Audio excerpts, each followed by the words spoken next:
Olá pessoal, eu sou a mediadora Lienise, do Polo de Barra Mansa. Na aula de hoje, nós vamos aprender um pouco sobre o arcadismo, um movimento literário que ocorreu entre os anos 1768 e 1836. No entanto, antes, é importante revisarmos a escola barroca, já que ela antecedeu a escola Arcade. Desse modo, como compreendemos na última videoaula, o conflito entre o teocentrismo e o antropocentrismo vai ser a principal característica da escola barroca. Dessa forma, observamos um conflito existencial que vai gerar um sofrimento emocional ao homem barroco. Além disso, essa escola vai apresentar uma linguagem rebuscada com abundância de figuras de linguagem. E ainda a referência à efemeridade do tempo, que pode ser compreendida pela expressão latina carpe diem. Já em relação às imagens, vamos notar detalhes em excesso, curvas, movimento, drama, um jogo de contraste entre claro e escuro, elementos assimétricos também e a temática religiosa como plano de fundo. O arcadismo vai surgir em oposição ao estilo exagerado do barroco, passando a valorizar a simplicidade. Ele também vai ser fundamentado em ideais iluministas, com uma perspectiva idealista, a valorização do equilíbrio e da serenidade. Nesse sentido, os ideais greco-latinos foram articulados aos ideais republicanos.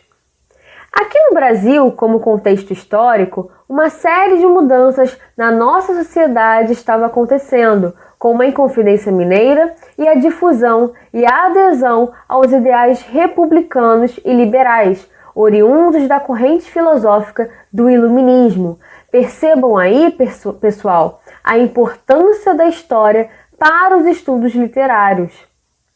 Em relação aos poetas árcades, podemos citar alguns nomes, como Cláudio Manuel da Costa, Tomás Antônio Gonzaga, Silva Alvarenga, Basílio da Gama e Santa Rita Durão. No entanto, dois poetas merecem destaque, já que, em 1768, Cláudio Manuel da Costa publicou Obras Poéticas, o livro que marcou o início do arcadismo no Brasil, e adotou o pseudônimo Glouceste Saturnio. Já Tomás Antônio Gonzaga escreveu Marília de Dirceu, uma das obras mais conhecidas do arcadismo, e adotou o pseudônimo Dirceu. Dessa maneira, o arcadismo ele vai ser a expressão artística do iluminismo, ao defender o racionalismo científico, o combate aos dogmas e os ideais liberais e republicanos. Além disso, ele vai retomar valores da cultura clássica greco-latina, como a simplicidade, ao apresentar uma linguagem direta, clara, estabelecendo assim uma comunicação imediata. Essa característica faz referência à expressão latina inutilia truncat, que significa cortar o que é inútil, exagerado. O segundo aspecto da cultura clássica que é retomado é a visão de arte como imitação, reprodução, ou seja, uma reprodução de modelos pré-existentes com um estilo convencional. Esse estilo convencional está relacionado a um conjunto de características que a literatura, a arte árcade deveria ter, como o pastoralismo, a visão de que o poeta é, na verdade, um pastor. O bucolismo, que diz respeito à simplicidade da vida no campo. O locus amoenos, que significa lugar ameno. Dessa forma, valoriza paisagens campestres, exaltando a natureza. E o fugere urbem, que significa fugir do urbano, da cidade. Assim, há um afastamento do luxo das cidades. O terceiro e último aspecto que é retomado é a referência a elementos da cultura clássica, como a menção a entidades pagãs, como Apolo, Cupido, ou seja, a deuses e figuras mitológicos.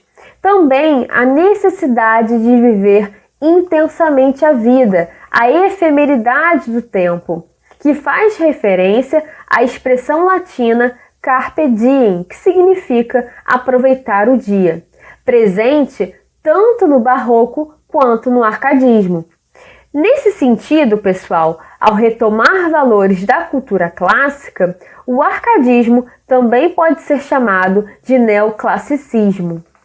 Agora nós vamos ler e interpretar um fragmento da Lira 14 do livro Marília de Dirceu, de Tomás Antônio Gonzaga, que diz assim: Minha bela Marília, tudo passa. A sorte deste mundo é mal segura. Se vem depois dos males a ventura, vem depois dos prazeres a desgraça. Estão os mesmos deuses sujeitos ao poder do ímpio fado. Apolo já fugiu do céu brilhante, já foi pastor de gado. A devorante mão da negra morte acaba de roubar o bem que temos. Até na triste campa não podemos zombar do braço da inconstante sorte, qual fica no sepulcro que seus avós ergueram, descansado, qual no campo ele arranca os brancos ossos, ferro do torto arado. Bom, vamos analisar algumas ideias expressas nesse texto. A primeira diz assim: a vida é breve e a felicidade é inconstante.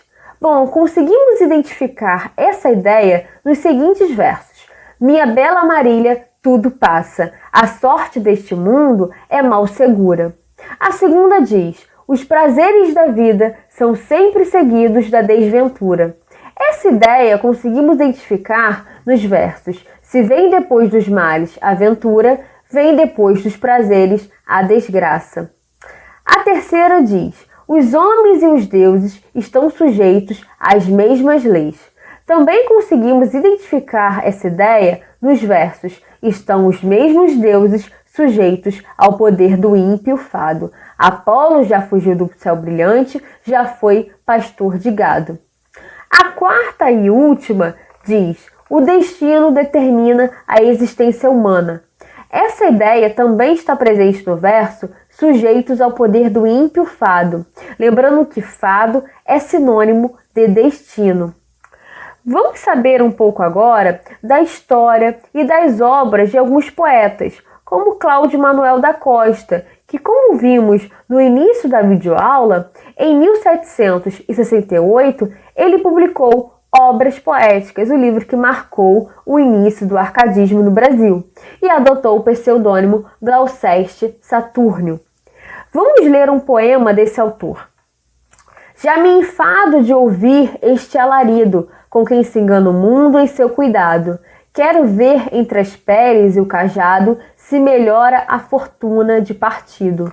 Canse embora a lisonja ao que ferido da enganosa esperança anda magoado, que eu tenho de acolher-me sempre ao lado do velho desencano apercebido.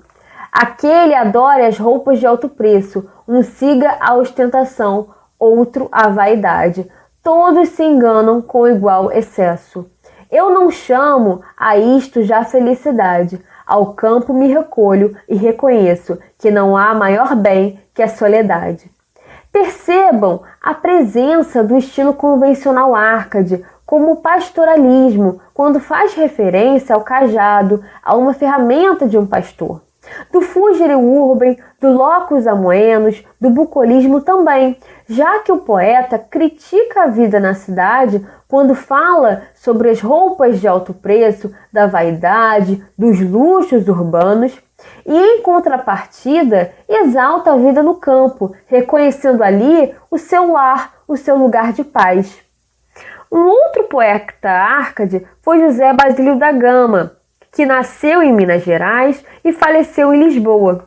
Ele publicou em 1769 o poema épico O Uruguai, que criticava os jesuítas e defendia a política do Marquês de Pombal. Para ele, os jesuítas não defendiam os indígenas, apenas pretendiam libertá-los, mas na verdade com o intuito de usar a mão de obra indígena para proveito próprio. Vamos ler um trecho do poema que fala sobre a cena da morte de Lindóia, uma personagem nesse poema. Diz assim: cansada de viver, tinha escolhido para morrer a mísera Lindóia. Lá reclinada, como que dormia na branda relva e nas mimosas flores, tinha a face na mão e a mão no tronco de um fúnebre cipreste que espalhava melancólica sombra. Mais de perto descobre que se enrola no seu corpo verde serpente e lhe passeia e cinge pescoço e braços e lhe lambe o seio. No poema, conseguimos identificar características típicas do movimento Arcade, como a exaltação da natureza aos indígenas e discursos permeados por ideias iluministas. Outro poeta Arcade foi José de Santa Rita Durão, que nasceu em Minas Gerais e faleceu em Portugal. Ele publicou em 1781 Caramuru, de subtítulo Poema Épico do Descobrimento da Bahia, que retoma um momento de contato entre os portugueses europeus e os nativos. Caramuru, pessoal, é o nome dado ao português Diogo Álvares Correia, que viveu entre os índios tupinambás após sobreviver a um naufrágio no litoral baiano. Vamos ler um trecho do poema que fala sobre a cena da morte da Índia Moema. Diz assim: copiosa multidão da nau francesa corre a ver o espetáculo assombrada, ignorando a ocasião de estranha empresa, pasma da turba feminil que nada. Uma que as mais precede em gentileza não vinha menos bela do que irada. Era Moema, que de inveja geme, e já a vizinha nau se apega ao leme. Percebam mais uma vez a valorização e exaltação à natureza, principalmente aos nativos, aos indígenas. Em relação às artes plásticas, há um resgate e valorização da antiguidade clássica também, como o padrão clássico de beleza, que está relacionado à simetria, à serenidade, à estaticidade e à claridade, muito distinto das imagens e pinturas barrocas.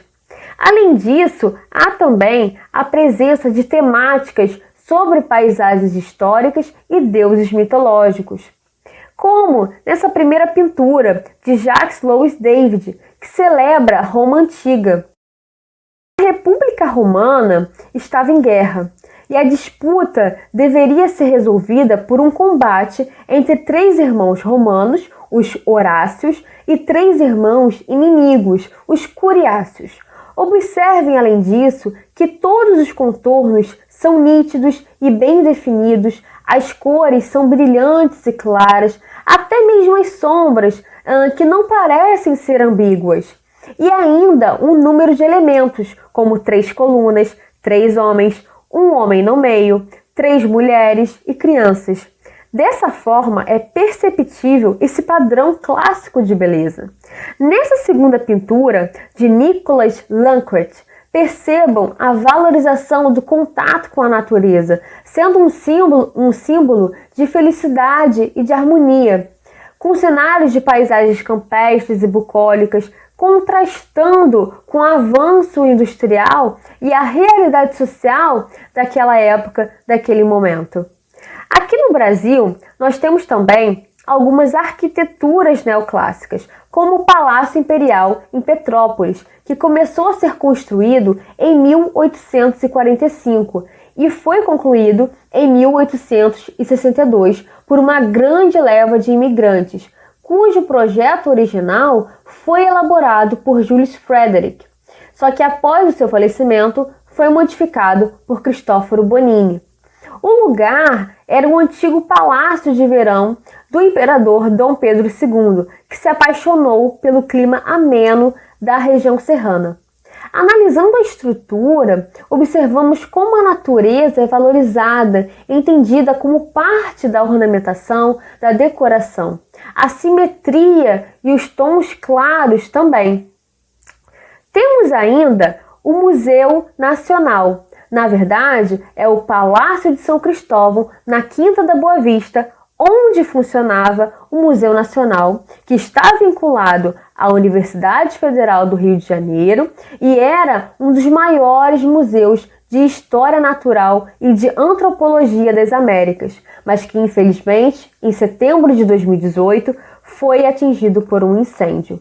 O projeto é atribuído ao arquiteto gaúcho Manuel Araújo Porto Alegre. Percebam como, mais uma vez, a natureza é valorizada, principalmente na entrada e ao seu redor, gerando assim, mais uma vez, uma harmonia entre a estrutura arquitetônica e a natureza. Nesse sentido, há uma valorização da arte neoclássica. Bom, pessoal, fazendo um resumo de tudo que nós vimos na aula de hoje, nós entendemos que o arcadismo vai ser a expressão artística do iluminismo, ele vai retomar valores da cultura clássica, como a simplicidade, ao apresentar uma linguagem simples. Ele também vai trazer a noção de arte como imitação, com um estilo convencional, que está relacionado ao pastoralismo, ao bucolismo, ao locus amoenos e ao fugere urbem. Ele também vai trazer elementos da cultura clássica, como a referência a deuses mitológicos e a efemeridade do tempo. Espero que vocês tenham gostado da aula. Leiam e façam os exercícios do capítulo 2 do módulo 2 da nossa apostila. Se vocês tiverem qualquer dúvida, entrem em contato com o mediador do seu polo. Até a próxima!